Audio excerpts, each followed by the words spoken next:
बाबूजी के घर में करीब दोपहर का टाइम था। दो लोग रायपुर से छत्तीसगढ़ से आए। उसमें एक जो है वो कोई वहाँ के अभ्यासी से कई दिन तक चर्चा करता रहा, पूछता रहा, बात होती रही।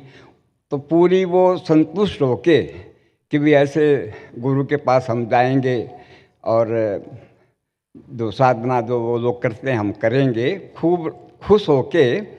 और छत्तीसगढ़ से वो जब आने का हुआ तो उसने सोचा, उसका डॉक्टर कोई दोस्त था कि अगर डॉक्टर जाता है तो उसको साथ ले दे, हम दो हो जाएंगे। उसने डॉक्टर को फ़ोन किया, डॉक्टर तैयार हो गया, दोनों लोग आए, आके बाबूजी के सामने बैठे। तो उसने सारा परिचय दिया, बाबूजी आपका रायपुर में फलाना अभ्यासी से मेरी बहुत बार कई दिनों से कई बार चर्चा होती थी, तो मेरी बहुत इच्छा हुई और ये डॉक्टर साहब तो नए हैं, ये मेरे साथ मैं इनको ले आया। बाबूजी बोले भी अच्छा किया। फिर उसके बाद में 5 मिनट के बाद में भाई कांशीराम जी आ गए। तो बाबूजी बोले देखो भाई, हमारे प्रिसेप्टर आ गए हैं, आप भी एक एक करके पूजा ले लीजिए। तो उन दोनों में डॉक्टर ने उनको कहा, उनने उनको कहा जो भी हो। डॉक्टर पूजा लेने चला गया, जो कि एकदम न्यू था, उसको कोई बात का मालूम नहीं। और वो जो अभ्यासी से पूरी सोच समझ के आया था, वो उठ करके चौक में बाबूजी का ऐसे घूमने लगा।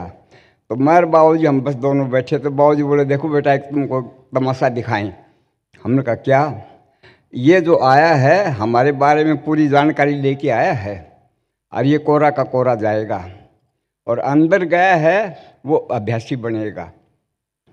तो मेरे मन में आया कि आज बाबूजी को मैं हराऊंगा।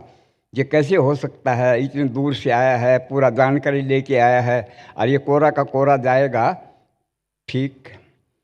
उसके 2 मिनट बाद में मैं वो जो चौक में घूम रहा था उसके पास गया। मैंने कहा भाई साहब, डॉक्टर साहब आ जाएं तब आप पूजा लीजिएगा। अच्छा देखेंगे। मैंने कहा देखना नहीं है, आप ज़रूर लीजिएगा पूजा। बस ठीक है देखेंगे, ऐसा बोल के फिर मैं आके बैठ गया। फिर वो भी आके बैठ गया। इधर डॉक्टर साहब पूजा दे के आए। तो बाबूजी फिर उनको बोले हाँ साहब, अब आप पूजा ले लीजिए। तो वो बस ऐसा बोला, बाबूजी मैं सोचता हूँ कल शुरू करूँ। तो मैंने फिर उससे कहा अरे कल फिर ले लेना, अब एक ले लो।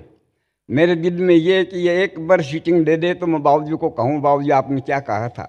लेकिन साहब 2 दिन वो लोग रहे, वो अभ्यासी बन के गया और ये खाली हाथ गया।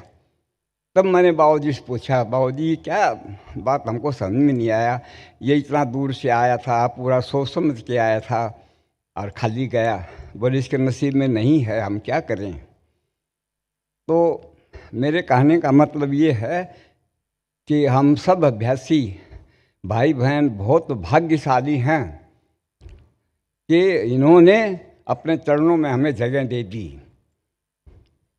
अगर ये दुत्कार देते हम किसी को भी, तो हजारों सालों तक हम भटकते रहेंगे।